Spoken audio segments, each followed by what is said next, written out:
Our Nation Sports Show.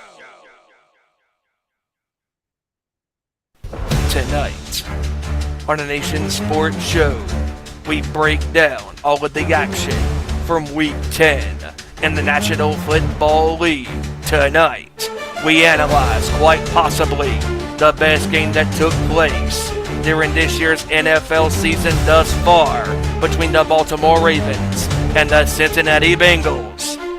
In Week 5, their game was highly competitive that ended in a Baltimore 3-point victory. On Thursday night, this game lived up to the hype and then some. On the edge of your seat, drama, big-time plays by big-time players, an epic clash of titans. Tonight, we also bring to you our analysis of all of the rest of the games in Week 10. Plus, we bring to you our Week 11 prediction battles. Plus, the latest breaking news in the NFL, the NBA, and so much more. It's showtime!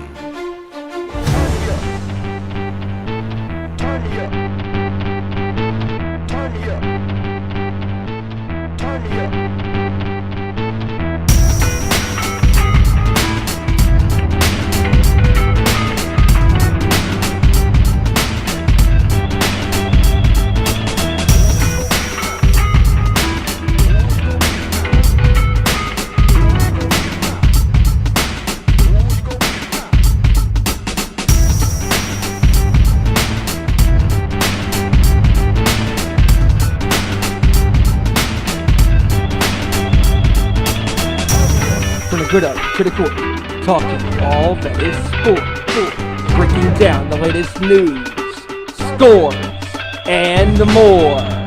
Welcome to our Nation Sports Show.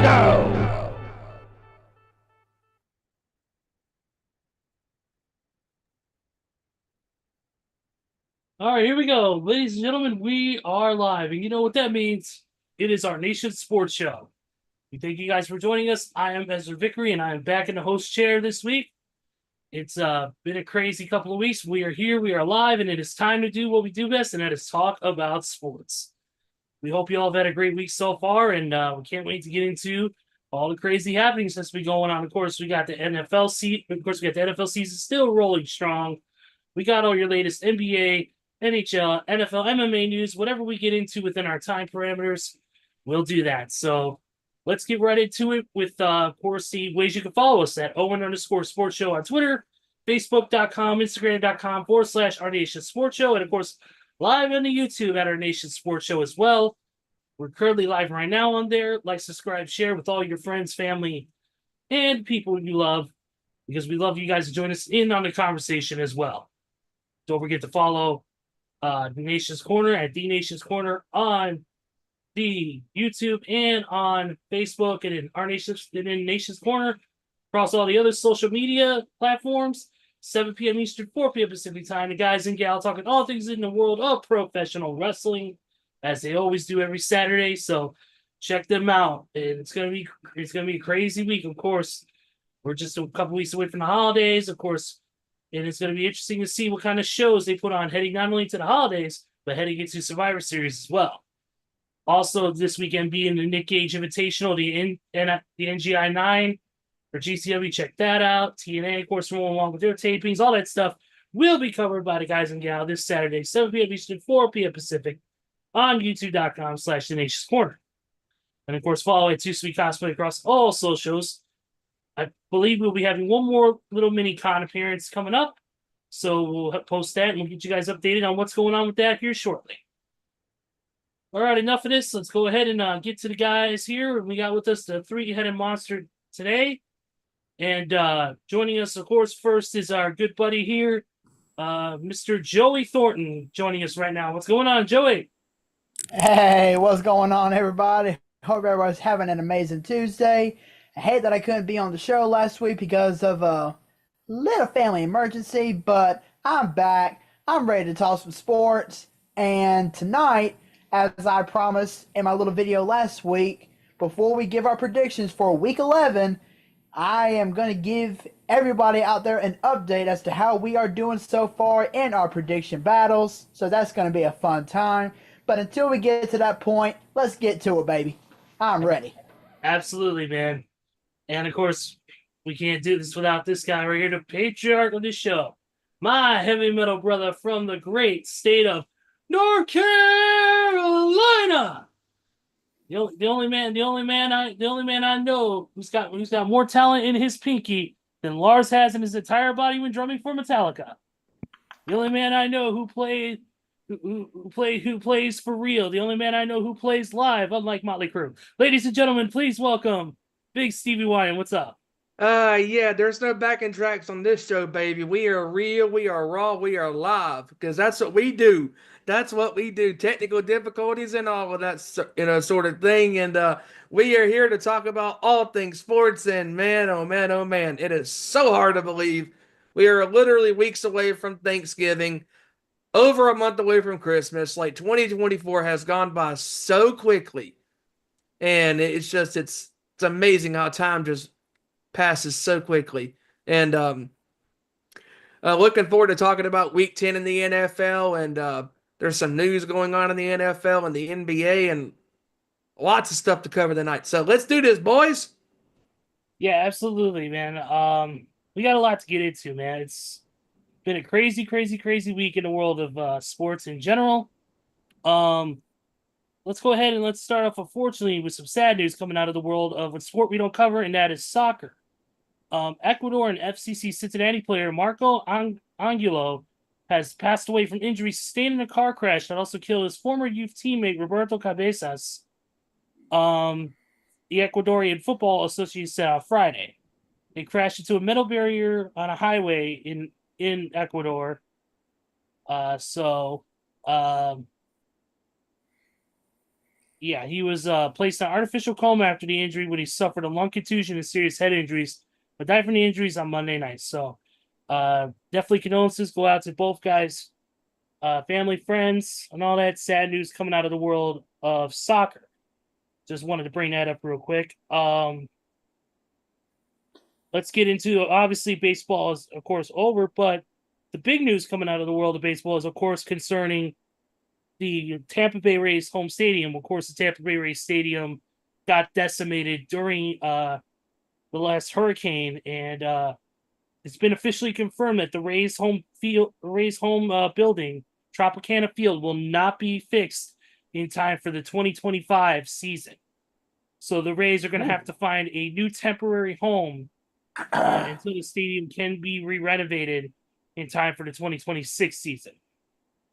Because it says it's going to be, it says in order for it to be structurally sound and to be repaired in time, it's going to cost $55.7 million. Woo! Dang. So, while the basic structure of the stadium didn't appear to be affected by the wind, of course, it completely shredded the roof off the top of the building.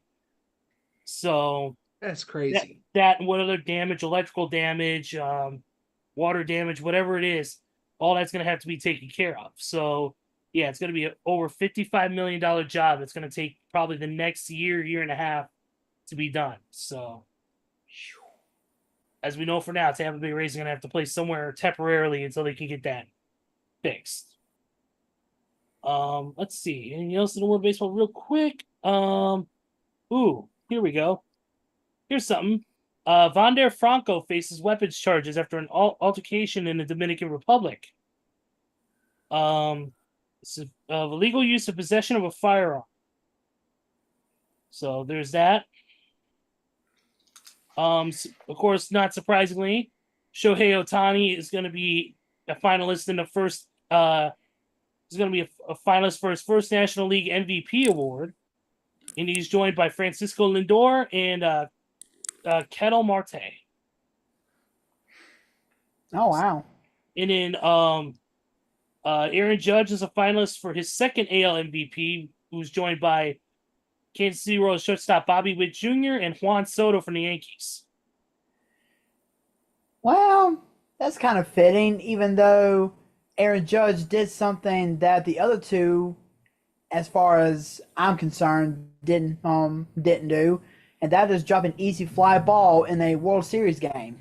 Yeah. This is true. I mean, some of the and talking about the Yankees off season, I mean, this is going to be a long, painful off season for the Yankees because they have a lot of question marks on that team. Like they need to fix that bullpen.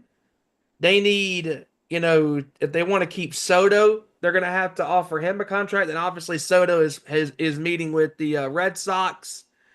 And who was the other team he said that I heard that he was meeting with this week? Another Red Sox for sure.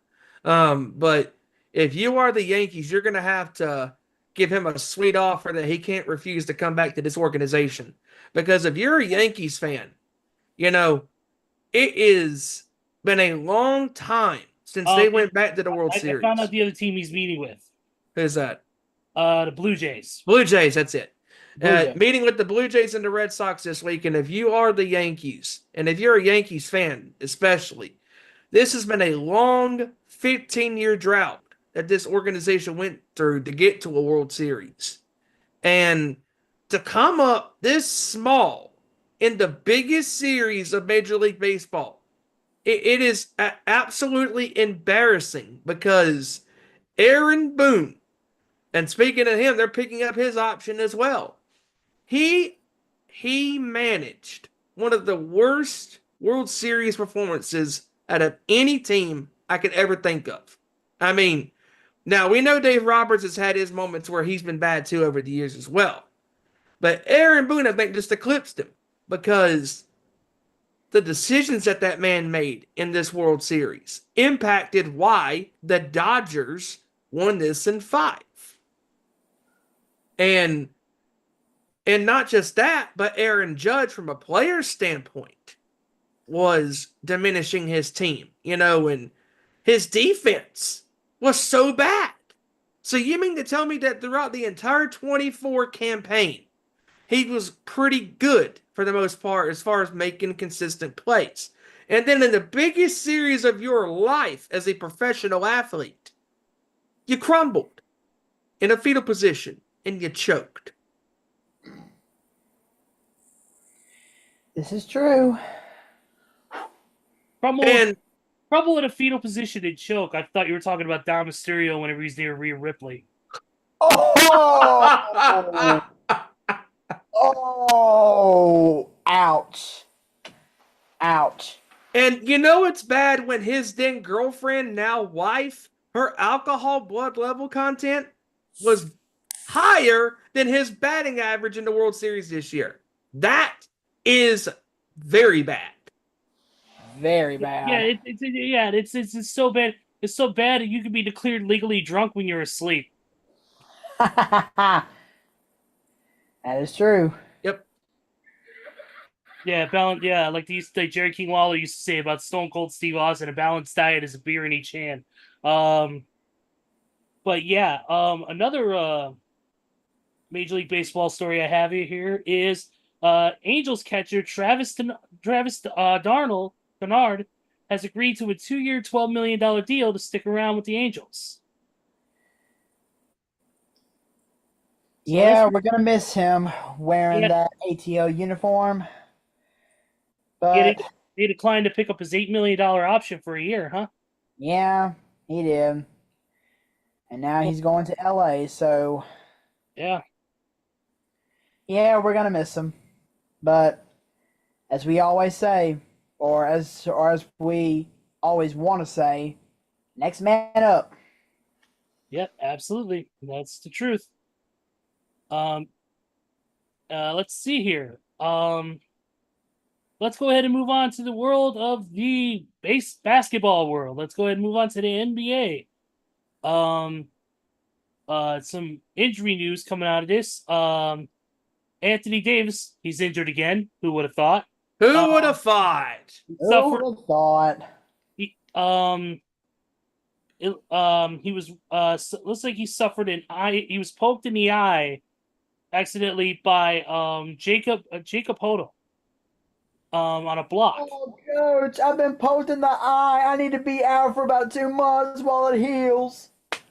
What a baby. So he's got that going on.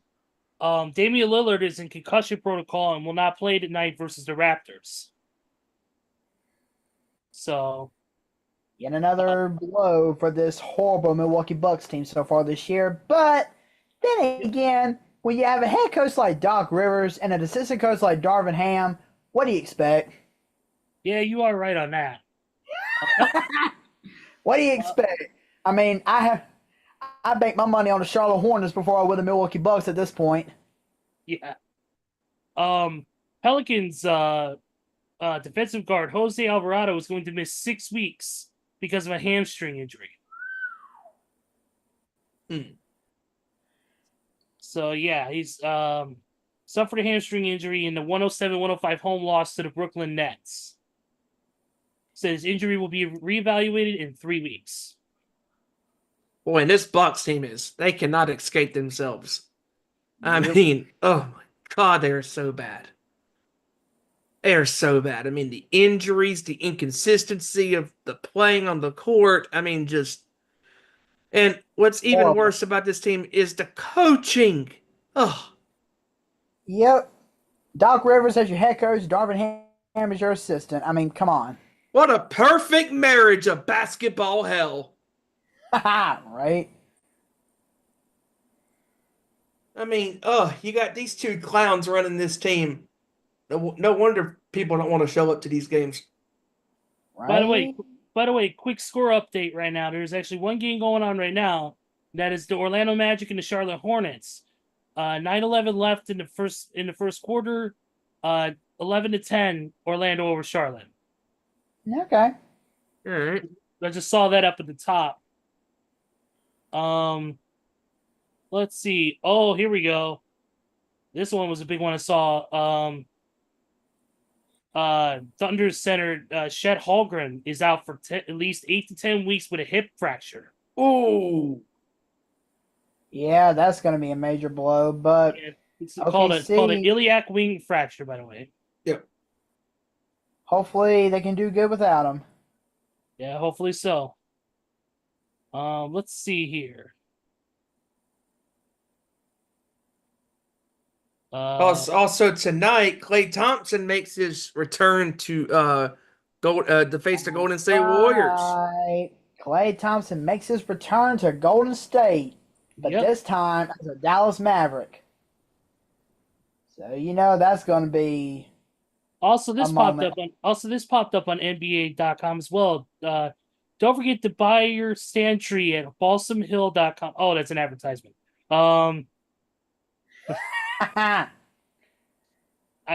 It's because I literally just saw a Balsam Hill advertisement on the top of the page, so I figured I'd read it as part of a joke. So, so this is but outside of that, it seems like pretty light news day. I mean, of course, we got a bunch of games going. Oh, there is another game. There is several games actually going on right now. I am my bad. Right now, Detroit's up on Miami 10-0 in the first quarter. Atlanta's beating Boston 11-8. Still early. Right now, pregame going on right now for the Knicks and the Sixers and Toronto and Milwaukee. And then at 8:00, and then at 9 Eastern, it's Phoenix and Utah. And at 10 Eastern, it's Minnesota and Portland. And of course, like you said, Dallas Golden State with Clay's return to the Bay Area. So. Oh, speaking of which, I'm actually glad you said something about the Sixers because it has been confirmed that after nursing an injury and after nursing a 3-game suspension, Sixers center Joel Embiid will finally be making his season debut tonight against the New York Knicks. Good. Yes, by the way, yes, I am covering myself up in a Blackhawks throw.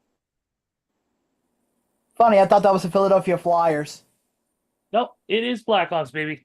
Yeah, because a lot of Flyers colors. Because it was a Flyers one, it would be a picture of Patrick Kane getting the goal stuck in the back of the net. Oh. for the 2010 Stanley Cup Finals. Oh my god, what a great moment. And I'm glad you brought up the NHL because I'm going to NHL.com to see if there's anything big really. Yeah, I think I happened to see something about. You know what? Let me see if I can pull it up on the The other ESPN night app. was the NHL Hall of Fame. That's right. The other night was the Yeah, NHL Hall 16 years after his last game. Who was it? Who was it again? for the Blackhawks. Jeremy Uh, Roenick. that's it. That's it. Jeremy Roenick. Yeah. 16 years after his last game, he finally gets to go into the Hall of Fame. And by the way, they just announced 2 members of the selection committee now. Jerome McGinley and Chicago Blackhawks' own Eddie Olczyk. Oh. Ooh. Yes, that's my boy, Eddie Olczyk, man. He used to sit in the booth with Pat Foley and call those amazing Romy Blackhawk games. Iginla, he used to be one of the best players to ever play for the Calgary Flames. And of course, I know he made other stops in the NHL, but that was one hell of a player. Yep. So yeah, but we got that. Let's see what else. Here we go. Penguins have traded 35-year-old forward Lars Eller to the Washington Capitals for a 3rd-round pick in the 2027 draft and a 5th-round pick in the 2025 draft. Hmm. Let's see. And I just one little injury note here. Toronto Maple Leafs forward Austin Matthews will miss his 4th straight game tonight against the Ottawa Senators after suffering an injury. Of course, it's a different injury, and of course they won't say what it is because they're more cryptic about injuries than other sports are. They usually say upper body, lower body injury. Yeah. So that's it for that. And that's it for the NHL. So we're moving right along to, of course, the big topic of the day. Oh, and real quick, the next UFC event, UFC 309 in New York, I believe it is, they announced today that for whatever reason, the fighters will not be using the new UFC gloves that are out right now. They will be using the old gloves for whatever reason. There was no reason given on why. That was just announced earlier. I saw it from Ariel Hawani earlier today. So let's get into the NFL, man. And boy, man, do we got a lot to get into. But let's start off with this, and that is that the Niners and cornerback Diomandor Lenoir have reached a $92 million extension that'll keep him around for 5 more years. I just literally read that on Kevin's Twitter when he retweeted the post. Very well deserved. I mean, he said that this guy can play both inside and outside corner positions, and he plays at an elite level too because of his. I mean, I've seen him play, and this is an extension very well deserved. Absolutely, absolutely. And let's talk about, of course, the thing we all knew was coming after this past game, and that was, of course, his season is over for one Dak Prescott. After he will undergo season-ending hamstring surgery, which will effectively put an end to his season and more than likely the Dallas Cowboys in general. Well, at least we can now say that Dak Prescott threw less interceptions this year than last year. That is a good thing. He does have that for him, but he's out for the rest of the season. Yeah, well, obviously, as much as we make jokes about Dak Prescott, obviously we do want to send our condolences to Dak. Oh yeah, but we want to send our best wishes to him on a speedy recovery. And for Dallas Cowboy fans, I hope he does get back. And who knows? Maybe this is the time for him to reevaluate. Who knows? But we do not send our best regards to Jerry Jones because he continuously to make a fool out of himself. That decrepit old mummy needs to go back in his sarcophagus and never come back out. I will say there's another thing that Dak Prescott has going for him. and that's the fact that he won't have to put up with that glaring sun from their stadium anymore. Dude, fucking what's his name? Fucking Jerry Jones is so old. He was around when the dead sea was thick. Oh, and get this. During the Cowboys press conference the other day, they actually set up a sun shield for Mike McCarthy during his interview. Maybe he can call the plays better with it. Maybe he can. Never mind. Dude, Jerry Jones is so fucking Jerry Jones is so fucking old. He has a driver's license to ride a dinosaur to work. Jesus. Oh, Jesus, that man has an autographed copy of the Bible. He saw Wait a second. I was talking about Jerry Jones here or Elder? Only gave it 4 stars out of 5. Are we talking about Jerry Jones here or Elder? Both. Now that you said that, both. Sorry, Elder. When Jerry Jones met Elder, he was like, "Well, Mike, nice to meet you. Could you please come coach the Dallas Cowboys? Because Mike McCarthy's not cut." Elder's like in his Mongrovian chic. Fuck you, motherfucker! You fucking coach the worst team. Now get the fuck out of here.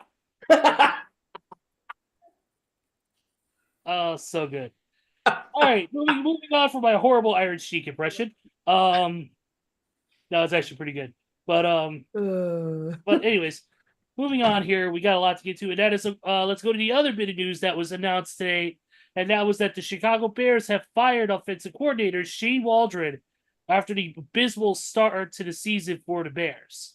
Well, as I would say, after the Hail Mary disaster that has led them down to the path that they've gone on the last couple of weeks. Yeah, I'm glad he's gone. I hate to say it, but it's the Eberflus truth. is next. I'm telling you, if they lose these next couple of games, Eberflus is going to be sitting at home for the rest of the season. I know the Bears. They have a very tough stretch coming up, including all 3 of their conference opponents twice. Yep, that is brutal. Especially Green Bay. Oh, I hate playing Green Bay and Detroit too. You can't count out Detroit. Oh, Detroit's going to kick our ass. I imagine that. By the way, other news is the Panthers have activated wide receiver Adam Thielen. So he will return from IR. He missed 7 games after suffering a hamstring injury while scoring a touchdown in the Week 3 win in Vegas, which also means he gets to go back to being a great player on a mediocre team. So congratulations for that. Yeah, well, now that the Panthers have traded Deontay Johnson, I guess they need somewhat of a number 1 receiver. Good point. Upon appeal for this, NFL hearing officer, former Packer, Jordy Nelson, has rescinded the $16,000 fine that was levied against Roquan Smith from the Ravens after the unnecessary roughness call that was put on Chris Godwin after the play that ended with him dislocating his ankle. So there's that. Let's see here.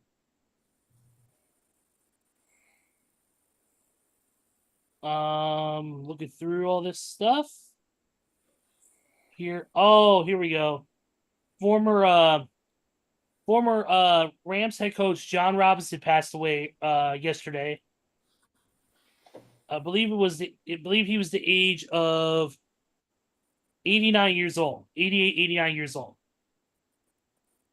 Yeah, he was the head coach of the Rams from 83 to 91. Oh, wow. So condolences go out to him. Let's see.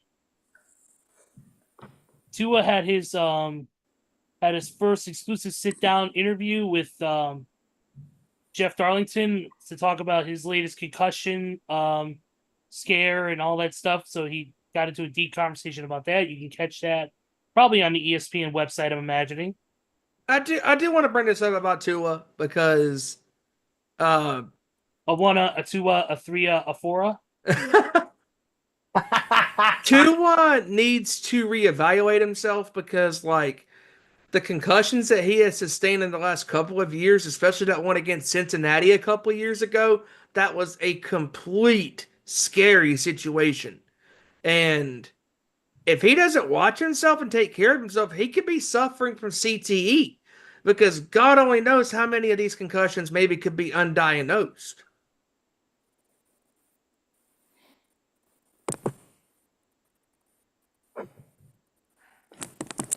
Yeah, I definitely agree with that. He needs to whenever he starts to feel issues or even get hit and get his bell rung, he needs to go get checked right away instead of playing another play or down or whatever. He needs to really be mindful about it. I know football players are wired like that to go out there and play despite anything, injury, sickness, whatever the case may be. But obviously, this is a sport that's being very protective on things such as head injuries, CTE, and concussions. So, understandably so. I know Tua wants to play, but he's got to be more mindful about not only his, current situation, but also his life past football, too. Because obviously we've seen a lot of these, post-mortem brain examinations, and we've seen what we've seen about CTE and the level of damage has been done, whether it's Junior Seau, whether it's Chris Benoit, whether it's this and that, it's real. And then a lot of people say, "Oh, CTE is fake." No, it's real. It's real shit. And all we can do is hope for the best for Tua, and hopefully he can stay healthy for the rest of his time, play a few more years, and hopefully retire not with dignity, but retire with his mind still there and intact. Speaking of injuries and stuff like that, Sam Laporta will be considered day to day after the shoulder injury he suffered in the Lions' win this past week. Oh, and by the way, I say this right now, there's a video of Dan Campbell standing at a podium. It says the Meyer Performance Center. By the way, fuck you. I know I work there. I'm just saying that because I just don't like it. That's just me. But Dolphins have activated wide receiver River Carcraft off the injured reserve list. So that's good for them. Tyrell Dodson has been released from the Seahawks or is going to be released this week. Listen to this. The Giants are 3-13 in Daniel Jones' last 16 starts. If he were to get injured and couldn't pass a physical by March, he would be owed $23 million fully guaranteed next year. Well, then I guess given those circumstances, he's going to be guaranteed to fail. Because they'll be like, hey, even if I fail, they still owe me $23 million. And who's his backup? Drew Lock. Ouch. That is a major ouch. Speaking of ouch, Adam Schefter needs to proofread his tweet because it says Colts head coach Shane Steichen told reporters that Joe Flacco will Sunday versus the Jets. I think he forgot the word play. Or start. Or start, for that matter. Yeah. Let's see. Maybe he was in a hurry. Yeah, because he's probably getting a lot of news.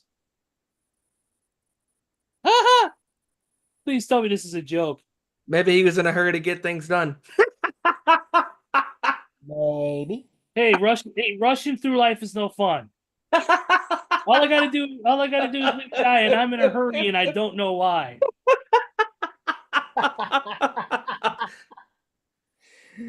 Oh my gosh. Yeah, just quote Alabama, get over it, people. Yes. Let's see. Darren, this is coming from the Catherine Terrell, who is the Saints reporter. So Darren Rizzi said he clogged the toilet in the head coach's locker room when he got to the stadium that day and thought this is going to be a crappy day. Sounds like one of my bad dad jokes. Oh. How shitty.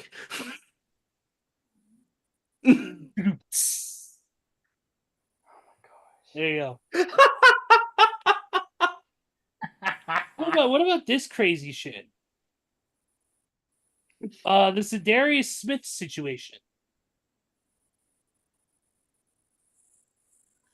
This He was one's gonna be supposed to news have to his me. I bye haven't this heard weekend anything with the about this. Browns, and the Lions have already had their bye weekend. So if he plays Sunday night versus the Texans, and he is listed as questionable, it would be an 18-game season for him. Lions are trying to decide how to best handle the situation for a player acclimating to a new team and system. Interesting.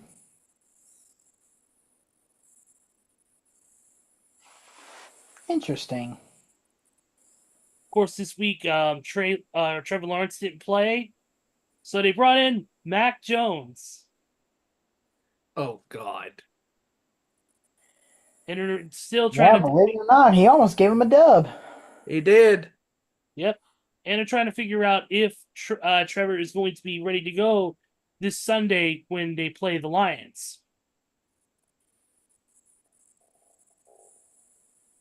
Oh, and the good news is, well, for the 49ers, I believe they got back Mr. CMC this past Sunday, Mr. Christian they did. McCaffrey. Mm-hmm. Yes, I they unfortunately did. did not watch much of the games this week. Unfortunately, Sunday I was sick, so I was not able to watch much of anything because I was fucking doped up on cough medicine. So,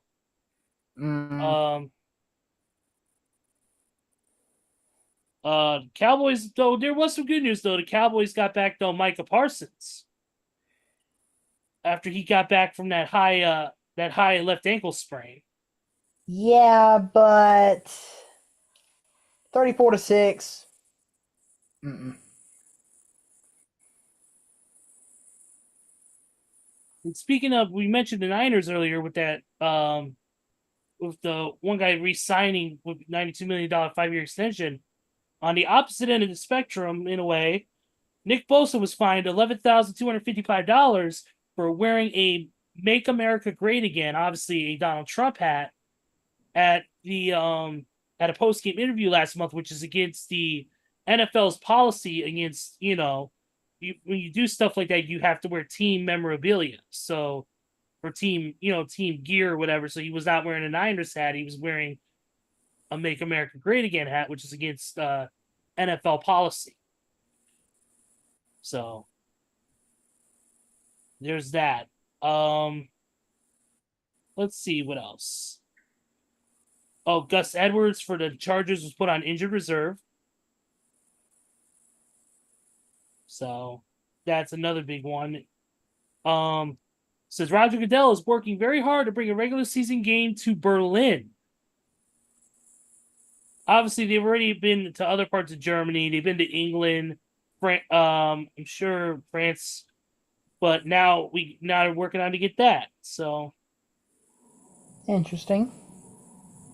that'd be interesting for a game to be played in basically the capital of Germany. So, let's see here. Other Yeah, big, make sure it's not two deadbeat teams again.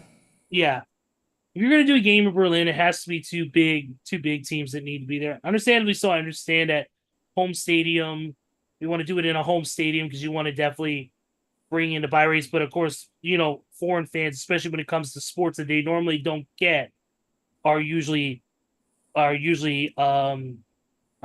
sell that stadium out. It's like when wrestling comes to towns they don't normally go to, like when they go to places like Japan and like when the WWE comes to Japan or comes to like Germany, France, the United Kingdom, they always sell out because they don't get it there very often. Like how Chicago gets, 3 AEW shows and two WWE shows a year. Japan gets one show a year. So it's kind of the similar thing with football. Football, they get, the United Kingdom gets what, 2-3 games a year, and that's all they get for a whole another 365 days. So,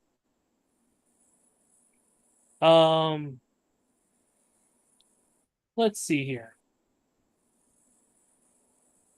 Anything else before we move on? Well, Nico Collins is back at injured. I was gonna say Nico Collins is back from injured reserve. He didn't play this past week, but he's scheduled to be back within the next week or so. Which the Texans desperately need him to get back into place. And they are struggling badly. Yeah. It's been an off season for them. Like they've been playing they've not been playing the way they played last year. Oh, what about the news regarding another star running back that has just had his practice window opened up, and that is Chiefs running back Isaiah Pacheco. Oh, really? Yep, his practice window opened up Monday, I believe. Okay, cool. Oh, there's another contract extension. Chuba Hubbard. Oh yeah, that's right. Yeah. The spark of that Yeah, Panthers offense. the one bright spot from the Carolina Panthers. Yeah, he signed a contract extension to stick with the Panthers. That's good for him. And that is pretty much it. So let's get into a little bit of the games before we move on to the score predictions. Obviously, we had a pretty good set of games this week, man. And I will say that much from what I could watch in highlights.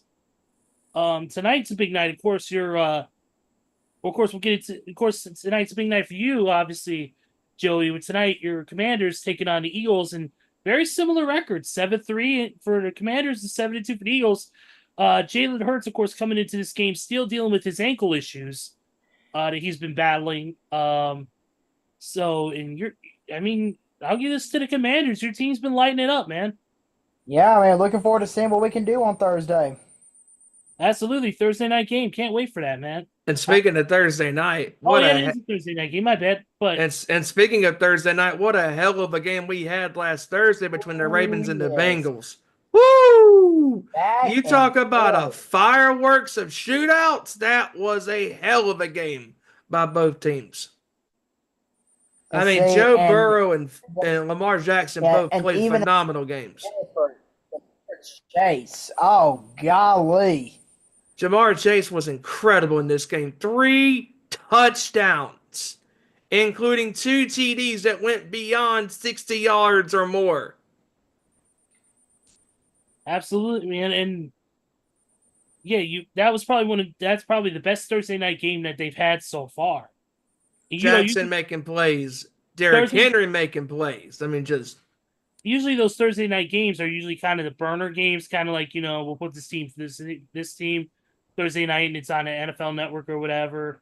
But this is obviously one of the better matchups that took place this year. So definitely that was one game. If you had NFL Network, Peacock, whatever it is, Amazon Prime, wherever streaming service it was on, obviously it was a game that you needed to watch. Carolina Panthers picked up another win this week, obviously with a 20-17 overtime win over the New York Football Giants. Believe it or not, that game was actually pretty entertaining. It was. It was not as bad as I thought it was going to be. No. Yeah, it was. Which means, I'm sorry, Indianapolis Colts and Denver Broncos fans, that game 2 years ago was still the worst. Yep. We're going to skip over the Bears and the Patriots game because I really don't want to talk about that. I'd rather listen to the entire Yoko Ono discography than talk about that game. I'd rather listen to once we get to a second game on the schedule, I got a rant.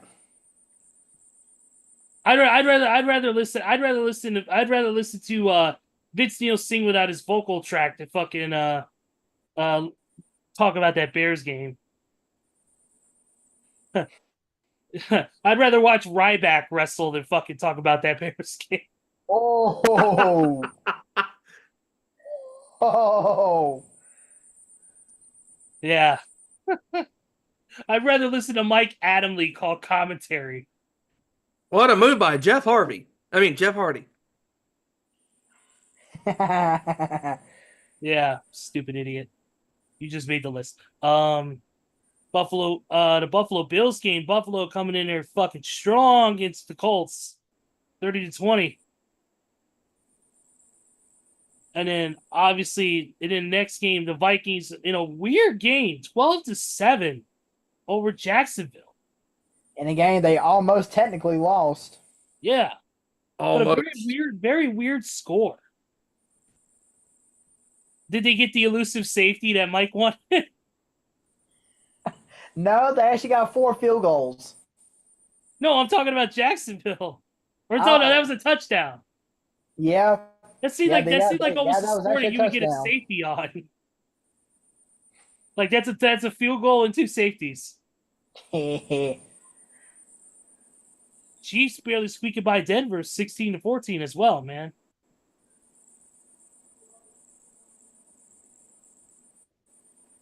Steven almost looks lost within himself.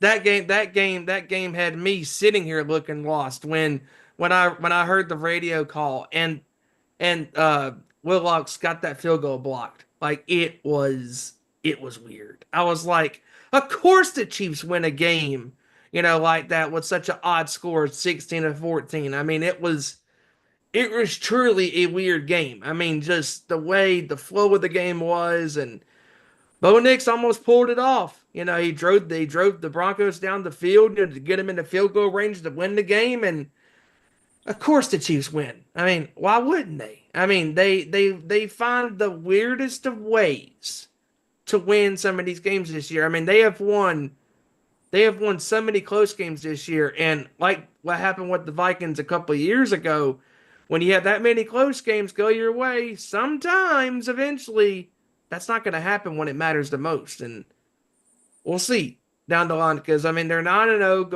going into face Buffalo this week. That's going to be a tough game. But what a weird game that was. Yeah, it was. Yeah, definitely. Of course, Joey, your Commanders barely losing a game against the Steelers on that. That was a heartbreak. Okay. Who's ready for a rant? Here we go. Who's ready for a rant? Let's go. I'm ready. Okay, so I'm not mad at Pittsburgh. I'm not mad at Mike Tomlin. I'm not mad at Russell Wilson. Hell, I'm not mad at the terrible towels. What I am, excuse me, before I go on, the following words may contain a little bit of explicit nature. Viewer discretion is advised. What I am absolutely fucking pissed about is the referees. I mean, how many times do you have to ruin a football game before somebody has to say something? I mean, for these referees, I have 2 words for them. And no, they're not suck it, for once. The 2 words that I have for them are forward progress. What is forward progress, you may ask? Oh, that's simple. It is a example in which during a play, if a ball is over a certain point, regardless of where the receiver winds up, you get forward progress, which means if a ball is caught, that's forward progress. It don't matter if he takes a step back or 5 steps back or 10 steps back. Where the ball is when it is caught is forward progress. But do these refs believe in that shit? No, they do not. Because 4th and 9 from midfield. Jaden Daniels takes the snap, finds Zach Ertz, who catches the ball over the first down marker. But he takes a knee, and then he gets touched by a Steelers defender. But regardless, he catches the ball at the 41-yard line. I would say maybe even the 40-and-a-half-yard line. But where do the refs spot him? Oh, we spot him down at the 42-yard line. What the hell? These referees gave Pittsburgh that game. I am so sick of these referees giving out BS calls week in and week out, month in and month out.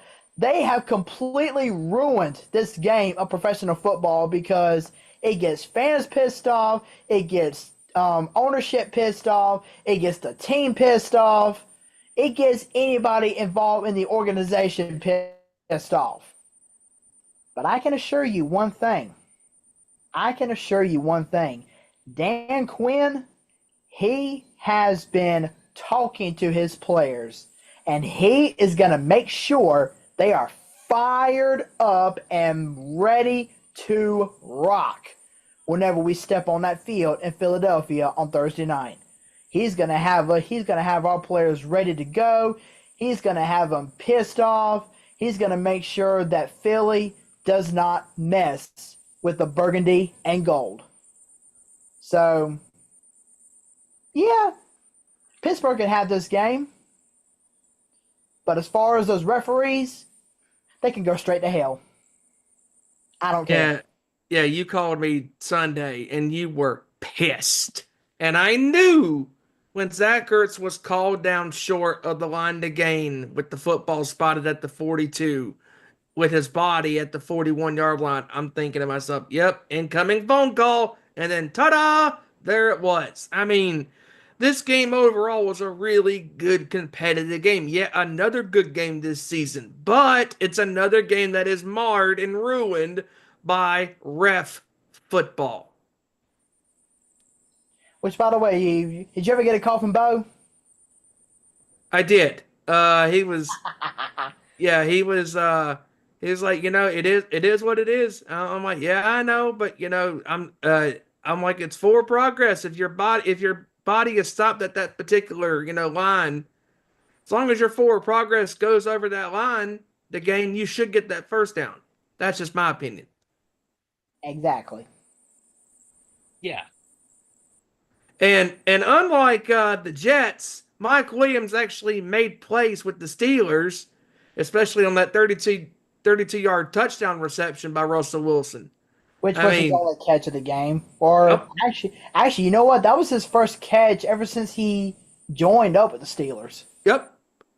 He may have not had a lot of yards in the game, but he had the most important thing, and that was a touchdown.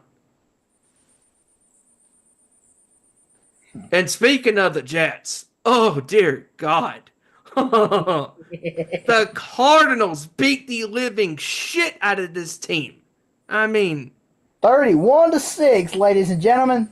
Kyler Murray and that Arizona offense, like BK, had it their way with the Jets. I mean, their defense couldn't even stop a cold if their lives were on the line. They couldn't stop a wide receiver if their lives were on the line. And that offensive line for the Jets, it is putrid.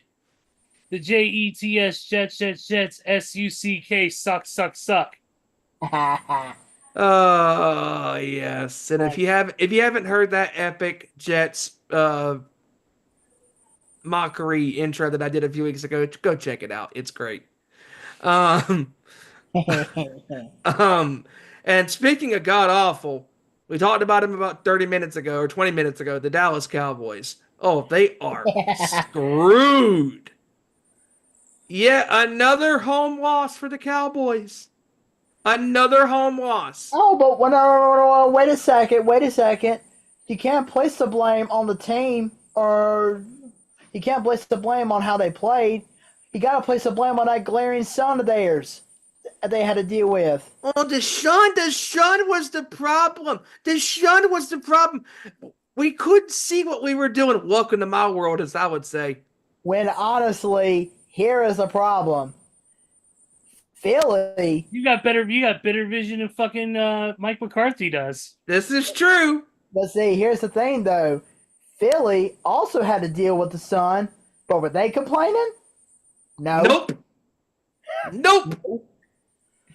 You mean to tell me that you're complaining about the sun? Of all things, the glaring sun that shines upon you. You have to be kidding me. Like, Well, Jerry Jones will find a way to make excuses after excuses for this football team. He is living in denial week after week with this organization. No, he's living in senile because how fucking old he is. well, let's see. Cooper Rush was terrible. Well, hang on a second, Steve. Before you continue, let me see.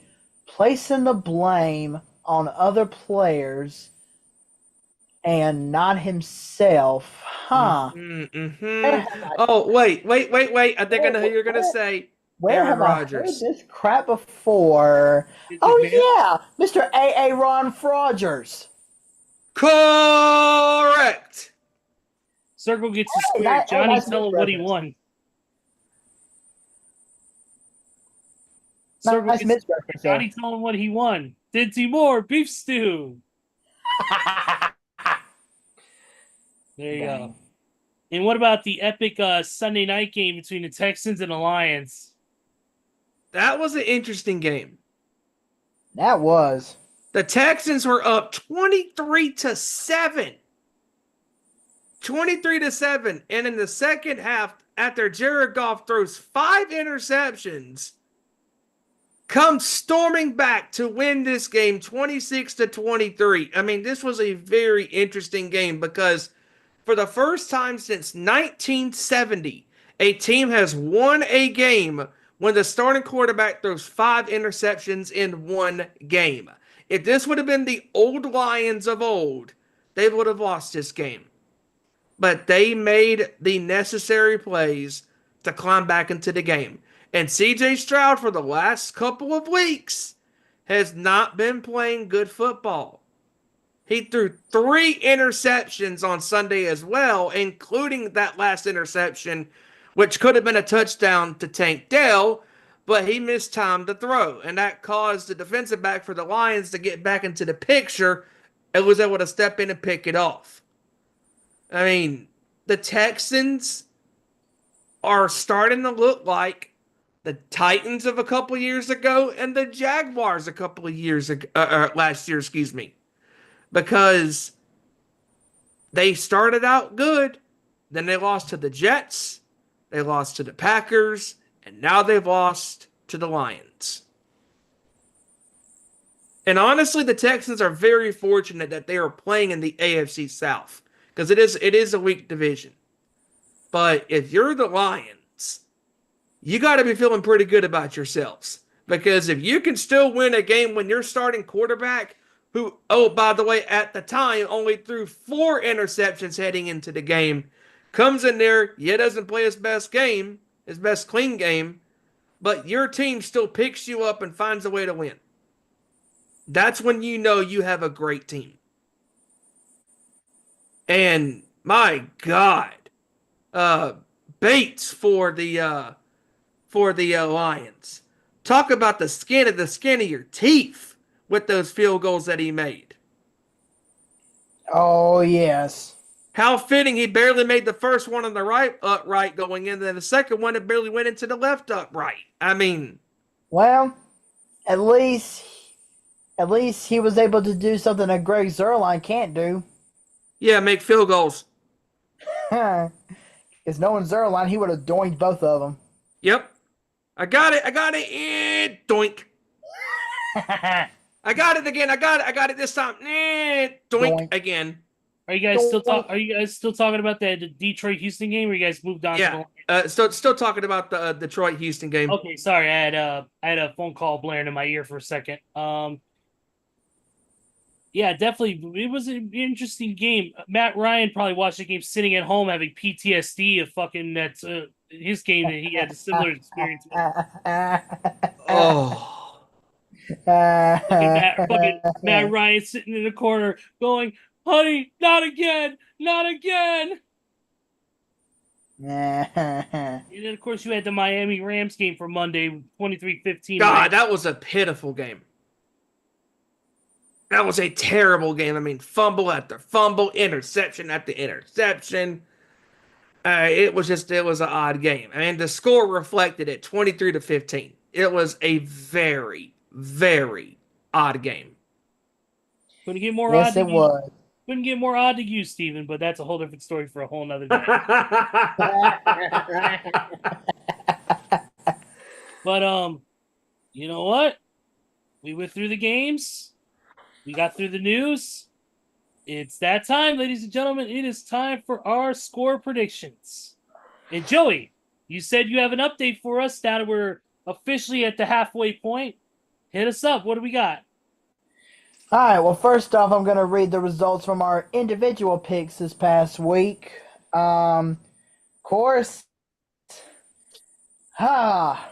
had a perfect record going into last night's game. But his last pick, the Rams, fell short. And because of that, Hijacker was our winner last week, going 13-1. Man, talk about being close. Very close to having a third perfect week. Yep. And Steven finished in second, going 11-3 last week. Very nice. Ezra, you actually finished third place last week, going 10-4. All right. Very nice. And me and Kevin tied, going 9-5. Not bad. Not bad. Not bad. Good picking this past The week. Panthers. But if you'll give me just one more brief second, I am putting down our overall records right now.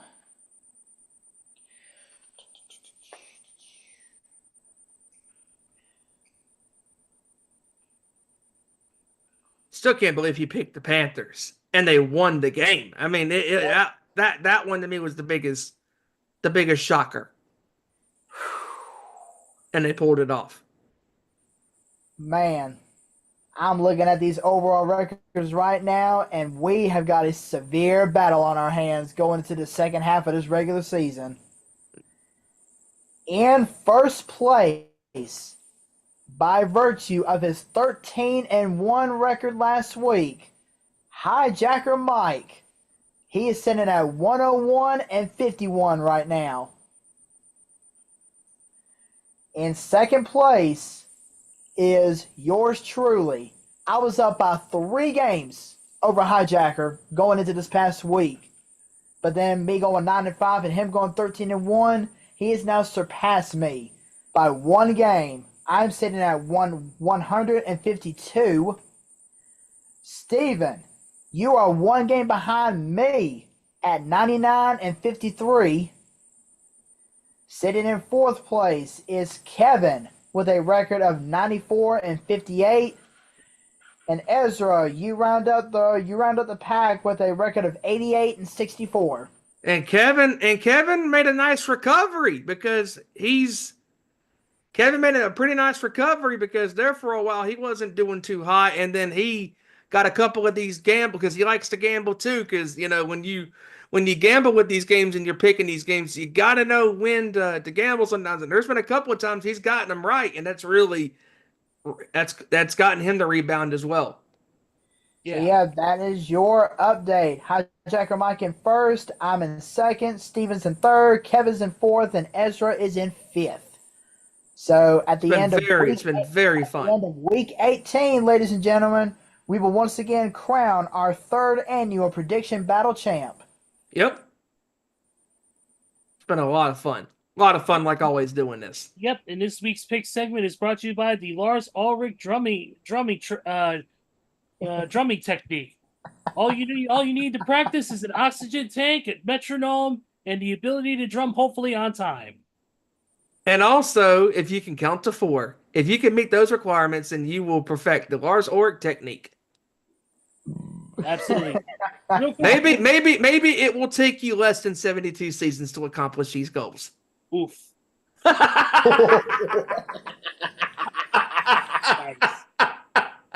the way, that's brutal. By the way, real quick before we start the predictions, real quick, NXT just started. They're kicking off with Metaphors, Jakara Jackson and Lash Legend taking on Julia and Stephanie Vaquer. Ooh. Woo! I got that on the side here watching that. But let's move on to the picks. That's what we're here for, ladies and gentlemen. And we started off with, of course, the Thursday night game we mentioned at the beginning of the show. The Commanders taking on the Eagles in Lincoln Financial Field. All right, and of course, since we could not have Hijacker on as well as Kevin, I do have their scores written down, ready to go.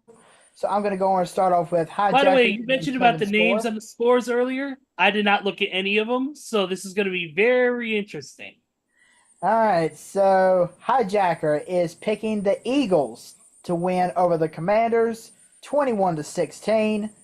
And then Kevin is picking the Commanders over the Sheagles, Sheagles. He's picking, yeah, he's picking the Commanders over the Sheagles, 30-10. Whoa! Outright! So I'm gonna go ahead and go next. We know who you're picking. Just give the I damn will say, score. going into this game that we had this past Sunday against Pittsburgh, I was already thinking about what was going to happen or what I wanted to happen between the Commanders and the Eagles. And the whole time, my heart was, of course, saying go with the Commanders, but my gut was telling me to go with the Eagles since they are playing in Philadelphia. But knowing what I've been seeing from news conferences and press conferences and what Dan Quinn has been telling his players, I think we're going to come out red hot. So you know what? I'm calling the upset. Commanders on the road. Give me my Commanders. I'm going to go 27-21. Yeah, I think that the Commanders are going to come into this. They're going to be pissed off, you know, and they're going to go in there. And I think Jaden Daniels, again on primetime television, is going to show up and show out. Give me the Commanders to beat Philadelphia 30-20. Whoa, okay.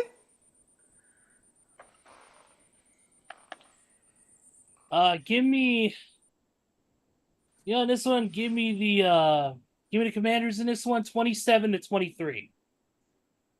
Okay. Next game is the first 12. It's the first 1:00 game, and it is one of the old matchup is old as time, and it is the Green Bay Packers going to Soldier Field to take on the Bears. All right. Give me. I'll go first. Hijacker. I'll go first. I want to get this over with. Okay. I'm picking. I'm going to say this with not a lot of confidence, but I'm picking Chicago. Chicago's going to squeak this one out. Game-winning field goal, 26-23. Okay. All right. Hijacker is picking the Packers over the Bears, 20-13. And let's see. Kevin is picking the Packers over the Bears, 24-9. I can't. You know what? I'm gonna follow. I'm kicking anybody off the show this week because I know how bad they suck. So I'll follow suit. Give me Green Bay. Give me Green Bay 24-13. Yeah, I'm gonna follow suit with everybody else. Also, I gotta go with the Packers. Sorry, Ezra, but I gotta go with the Packers. I'm gonna go 28-13. okay. All right. Next game is the Jags going to Detroit, the 3-1-3, to take on the Lions. All right, let's see. Hijacker is picking the Lions over the Jags in this one, 31-16. Let's see. Oh, boy. And I knew it. Kevin is picking the Lions over the Chickenpox Cats, 31-13.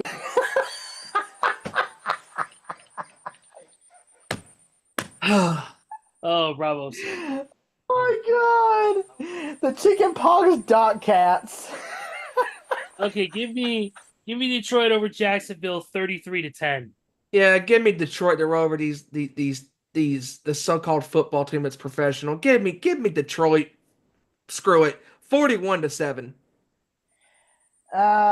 Give me the Lions in this one. I'm gonna go 42-3. Okay. All right. Next game is the Raiders heading to Miami to take on the Finns. This is a hard game to predict. You know what? Give me the Finns in this one. Give me the Finns in this one, 21-18. Ooh. Okay. I think it's gonna be. Let's see. Hijacker is picking the Dolphins over the Raiders, 23-17. Let's see. And Oh God. Kevin is picking the Mermaids over the Raiders 20-10.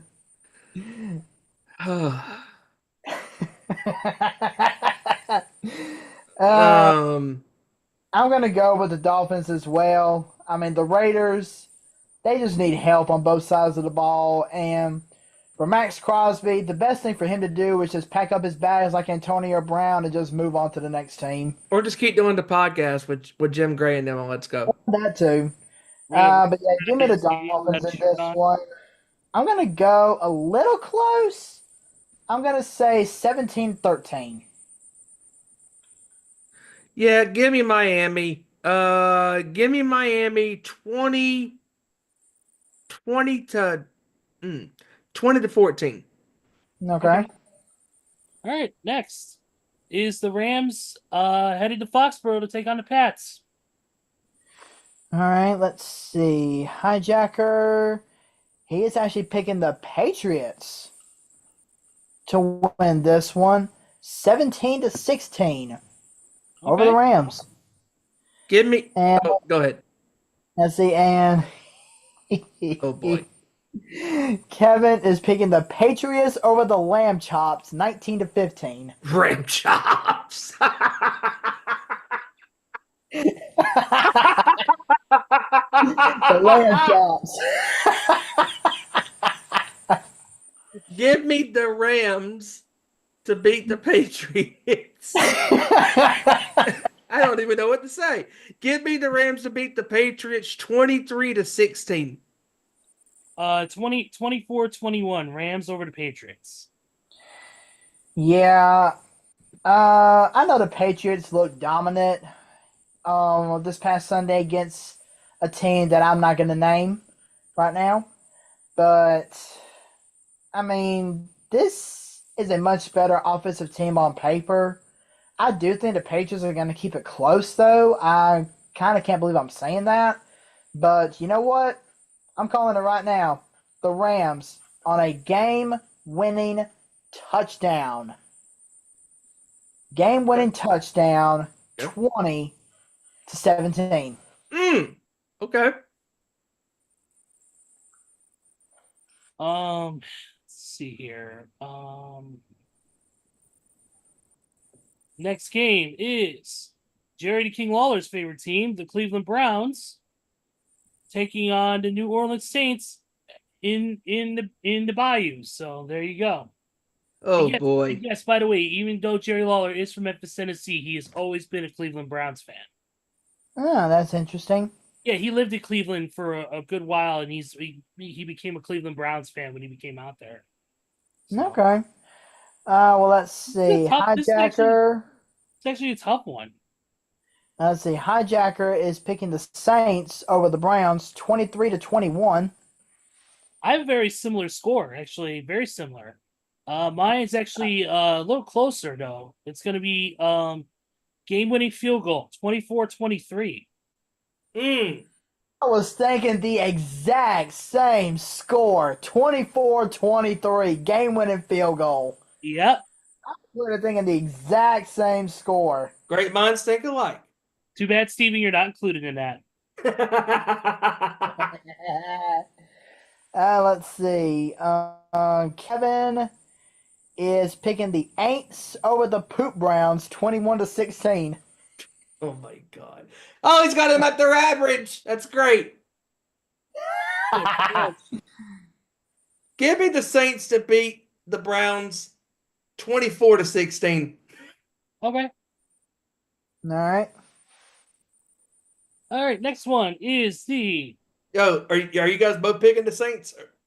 Yeah. Yeah. Me and Okay. him are both going 24-23, game-winning field goal. Okay.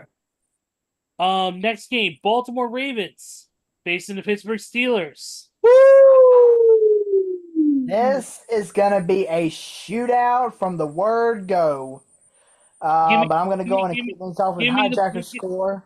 Yeah, Hijacker's score. What does that man have? Hijacker is picking the Ravens over the Steelers, 31-27. Okay. Let's see. And Kevin is actually picking the home team, the Steelers, in this one, 21-20.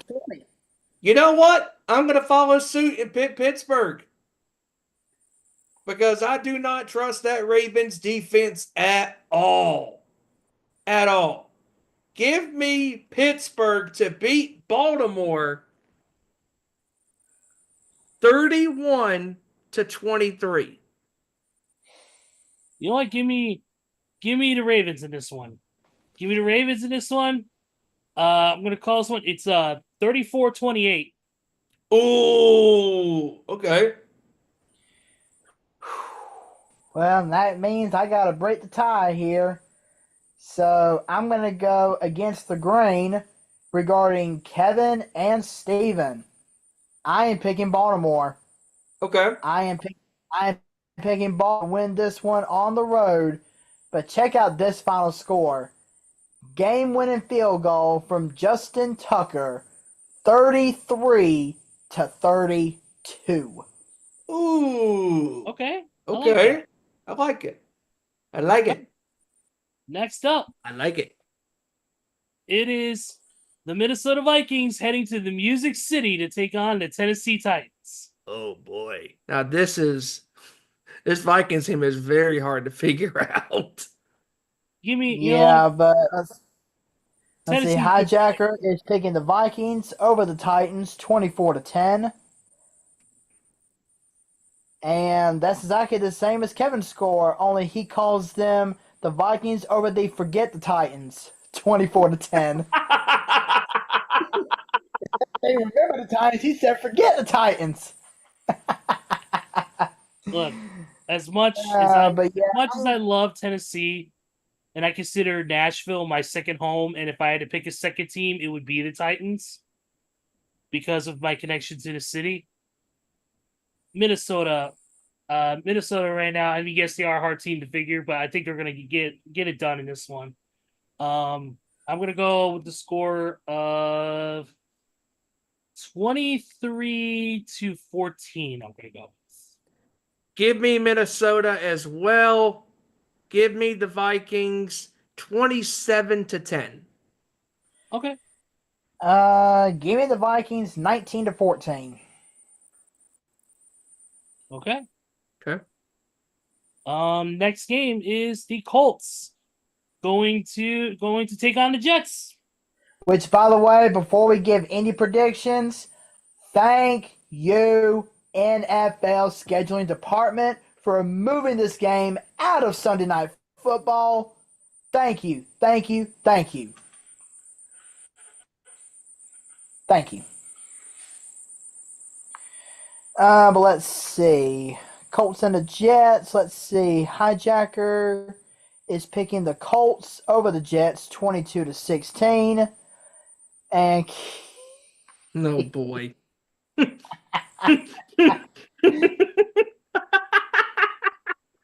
Kevin is picking the Paper Airplanes over the Colts, 17-15.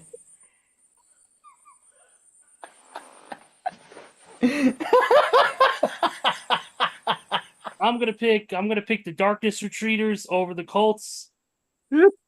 Let's go with pick them. Not comfortable about this. 16-14. Yeah, I'm not feeling comfortable either, but give me the Jets to somehow get a victory and have a glimmer of hope, if you want to call it that. Give me the Jets to beat the Colts because I don't trust Joe Flacco. He's not been consistent in the last couple of weeks. He's thrown 5 interceptions or so in the last couple of weeks. Give me the Jets to beat the Colts. Don't feel good about it, but screw it. Here we go, 20-16 Jets. Yeah, give me the Colts. I think this is going to be Joe Flacco's bounce back game. Give me the Colts. I'm going to go 21-16. Ooh. All right. Next game. It is Dirty Birds, the Falcons, going to the Mile High City to take on the Broncos. All right, let's see. Hijacker is actually picking the Falcons in this one, 24-23 over the Broncos. Okay. And let's see. Kevin is picking the Broncos over the Falcons, 20-17. Oh, this one, I kind of hate to say, but this one is actually kind of hard to predict It could go, because it could go either way. this Falcons team, they looked lost this past Sunday against the Saints. But Denver's They also, looked very, absolutely lost. but Denver's also very inconsistent as well. Yeah, Denver is quite inconsistent as well. So, you know what? I don't feel good about it. Give me the Falcons. I'm gonna go Falcons 25-21. Yeah, this is a very tough game to figure out because of Atlanta, because they have weeks where they're really, really good, and then there's weeks where they're really bad. I mean, last week against the Saints, I mean, they didn't even bother to show up for the game. I mean, it was up and down all game long. Right? I don't feel good about it as well. Man, these two teams are so hard to figure out.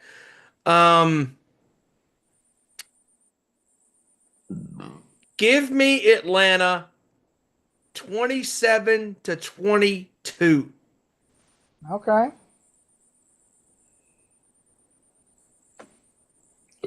Let's see here. For me, I'm gonna go with this one. Jeez. Falcons. Give me the Falcons in this one, 23-20. Okay. Okay. Next game. It is the Sea Chickens going over to San Fran to take on the Niners. Let's see. Hijackers picking the Santa Clara 49ers 28-20.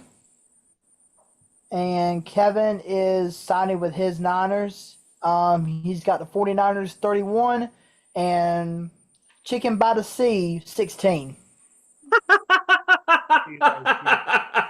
Okay, that one's good. That was good. I'm going to follow suit with the Niners because now that they got Christian McCaffrey back, he's going to be, once again, a focal point of their offense. And that defense still needs a little bit of work, but that defense can handle Seattle because they've already done it once this season on their field, might I say. So now that the 49ers are back at home, give me the Niners in this one. I'm going to go 34-17. You know what? That was the exact same score that I had. 49ers 34-17. Nice. Give me the Niners in this one, 31-21. Okay. All right. All right, ladies and gentlemen. If Ezra goes to this next game, it's going to be the definite game of the week. Oh, without a doubt. The Kansas City Chiefs headed to Highmark Stadium to Okay, so Hijacker is picking the Chiefs over the Bills 31-28, and Kevin is picking the Cheats over the Bills 24-22. But you know what? I'm going to go in to get things started off with this one, and I am calling it right now. After this week, no more undefeated teams. I'm going with the Bills on their field. Give me the Bills 31-24. Almost the exact same score. Give me Buffalo to end the undefeated streak of the Chiefs 30-24.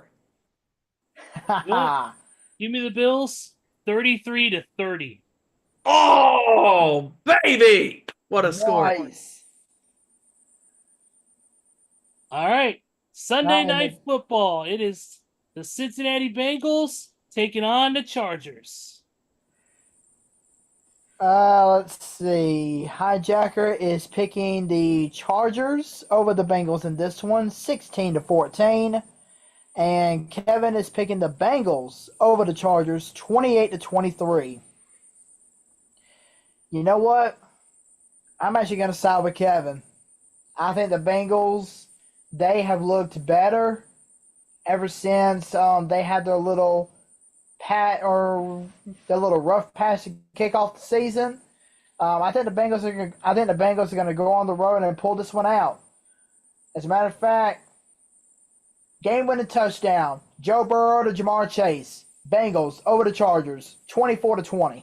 Okay, here's my scenario. The Chargers are going to have a lead of 24-14 heading into the fourth quarter. And then the Bengals are going to come storming back quickly to win this game 27-24. Whoa, game-winning field goal?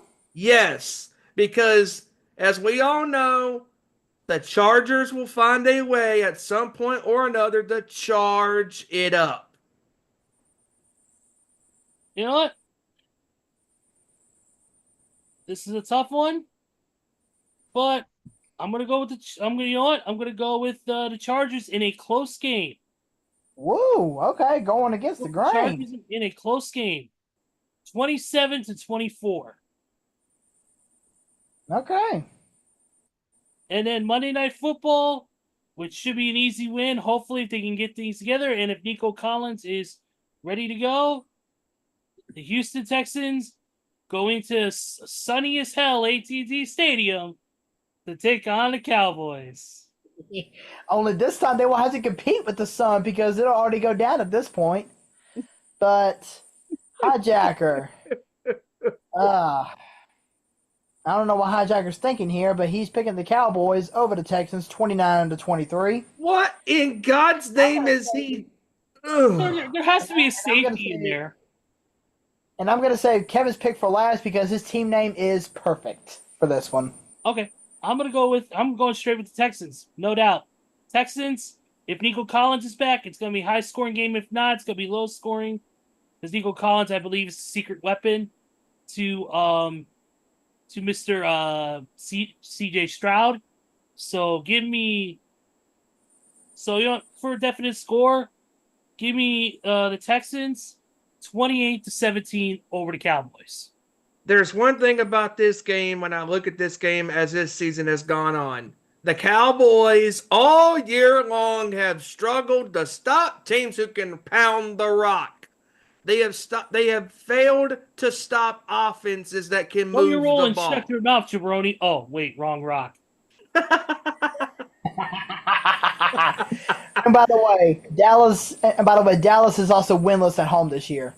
Yeah, that streak's going to continue, baby. Give me the Texans to beat up on the Cowboys to the tune of 38-7. Give me the Texans 35-10.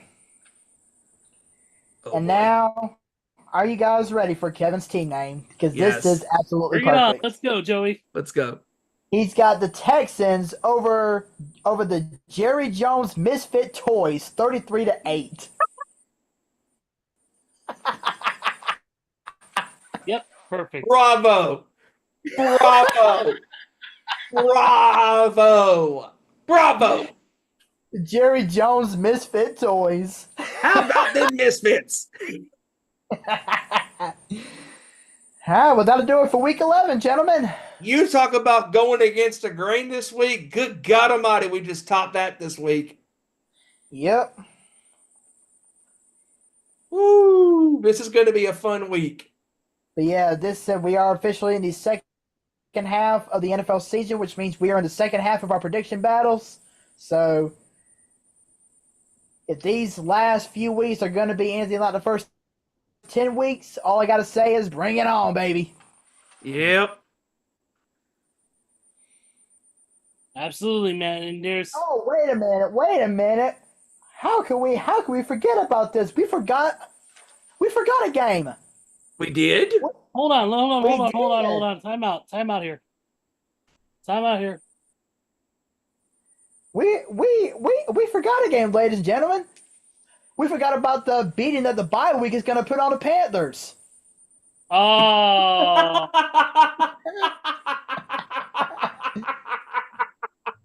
As a matter of fact, I'm calling it right now. Bye week 30, Panthers 3. bye week 40, bye week 50, Panthers 0. Screw it. How about bye week 70 Panthers nothing? Panthers -5. -5. Just like how many followers for how many followers fucking Ryback loses.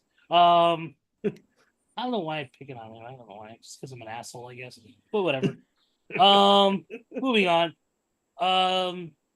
That's pretty much all I have. I mean, unless you guys got something else in the world we can talk about here. As far as the world of sports goes, I'm checking MMAJunkie.com right now to see if there's anything. Oh, obviously coming up. We got the Jake Paul Mike Tyson fight. Yes, that's happening this Friday. Yeah, that's coming up soon. Yeah, it's gonna be November 15th, right? Yes, That's it is the 15th. It'll be streaming on Netflix. Yes, that's gonna be on Friday. Yeah, it gives me another reason to not get Netflix until Raw goes to Netflix in January. Yeah. So, yeah, I don't care. I don't care if it's a free fight or not. I'm not paying $6.99 to watch that epic amount of bullshit. For the love of God, I hope Tyson knocks the living hell out of this We kid. all know Tyson's getting paid to fail, so fuck it. Jake Paul's gonna look good against Iron Mike Tyson, fucking, because he can't fight an actual real boxer that is in his prime and can kick his ass. So it don't matter. Mike Tyson's gonna knock the teeth down Jake Paul's throat, and I'm looking forward to seeing it. We'll see. I have a feeling this is gonna be more rigged than most of the reffing in the NFL. But this is going to be more corrupt than the officiating in the NFL. Yeah, pretty much. Yeah, pretty much. But I think that's it. You guys got anything else we need to do before we wrap it up for today? Yeah, I think I'm good as well. I think I'm good. All right, let's wrap it up a little bit early today. Joey, final thoughts, brother. Once again, another great show with you guys. Hate that we couldn't have Kevin and Hijacker with us, which, by the way, we did not bring this up earlier, but the reason why we couldn't have Kevin on the show tonight is because he is apparently in the hospital, very sick. Not sure exactly what's going on with him, so we here at Our Nation Sports Show extend our deepest prayers to Kevin, and hopefully he'll be able to kick the sickness right where the sun don't shine and be back with us next week. So prayers going up for you, Kevin. But great show with you guys. It was great to be back after a little 1 week hiatus. And of course, we're getting closer to the holidays. So make sure you get some time planned for your family, friends, whoever you want to hang out with. And make sure you bring a big old empty belly because it's going to be full. But Oh yeah, before we go Raiders. They play this Friday. Yes, go Raiders.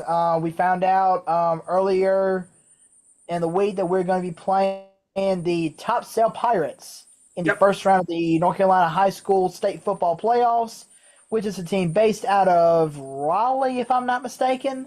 I believe so, yes.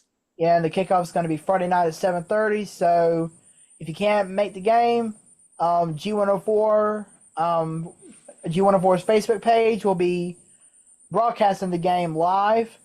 You just won't be able to see anything, but you'll be able to hear everything. Yep. But yes, go Raiders in their first playoff game coming up this Friday night. And for everybody else, enjoy the sports, enjoy life, and make sure it doesn't kick you in the ass. Peace out. Absolutely. Steven? Great show with you guys as always. Hate that Kevin and Hijacker couldn't be on with us tonight, and we are sending our best wishes, our prayers to Kevin. Hey, you got this, dude. Whatever's going on, we know you got this. He'll come through in the clutch unlike the Cowboys all season long. But anyways, great show with you guys, and predicting the NFL games for upcoming Week 11 that is happening this week. And looking forward to another great weekend of NFL action this week. And also the NBA season is hot and heavy. And NHL's hot and heavy. Lots of stuff going on. Enjoy the wrestling. Enjoy the sports. Enjoy your life. And you can follow us on Twitter at Owen_Sports Show. Facebook.com/Nation Sports Show. and where we are live on youtube.com/Nation Sports Show. Be sure to like, share, subscribe, all of that good stuff. And also, don't forget to follow the Nation's Corner on Twitter at Nation's Corner, Facebook at Nation's Corner, and where they are live on Saturday nights, where it's all right for fighting, at youtube.com/The Nation's Corner at 7 p.m. Eastern, 6 Central, 4 p.m. Pacific time, as the guys and gal recap all things professional wrestling. And Survivor Series is in a couple weeks, and AEW Full Gear is next week. So that'll be interesting to see how that goes. And obviously, as Ezra talked about, UFC 309 is this weekend at Madison Square Garden in New York City. And so enjoy the wrestling, enjoy the sports, enjoy the fights this weekend, folks. If you're gambling, please gamble responsibly. Don't overdo it, please. And thank you. And with that being said, Ezra, wrap us up, my friend. Absolutely. We thank you guys for joining us today. We deeply appreciate it. You can catch us all on our individual social medias, which will be listed in the description of this video for all things pro wrestling, music, whatever we need. Also, real quick, I do want to wish a belated happy birthday, even though I did wish happy birthday to my sister, Melissa. For those of you who don't know, she is physically and mentally disabled. She was given no more than 6 months to live at the time.